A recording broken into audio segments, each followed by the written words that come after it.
面对疫情第三档的威胁，宜湾科技村对翠安疫苗到快筛等一开始拢欠缺为例，质疑政府对中央到地方防疫的危机意识甲配套不足，要求一定要随时调整步骤来方便民众，毋是让民众排队苦苦等待才来应用。都市嘛，因为疫情南下，6月1号单市确诊7634个个案，已经首次超过台北市7480例，相当欢乐。比如讲，我们的快筛，你可以卫生局除了你医疗专业，你这个站去快筛，但是你发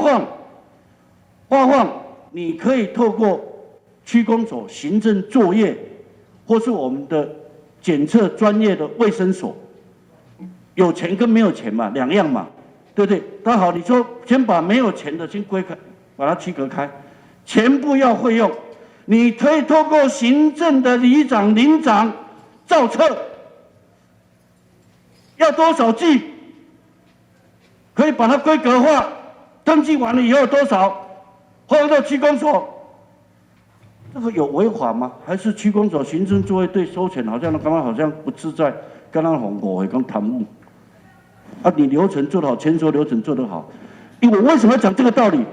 我们的行政系统，我们能够摆在哪资源防疫，不止在一线作业的医务人员，我们行政的团队里面，把它加去做行政作业，效果非常好。有说个咱即摆迄个快筛包嘛拢是迄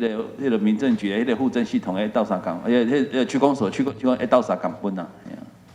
宜湾除了针对疫情威胁，要求市府一定要提早应应，包括一旦敌人空袭等紧急的事件，不管一般民众还是养护之家、医疗院所如何撇难应应，嘛要求市府相关单位一定要提早演练，看如何到附近的公共场所地下室撇难疏散。咱的新闻，军之林根采访报道。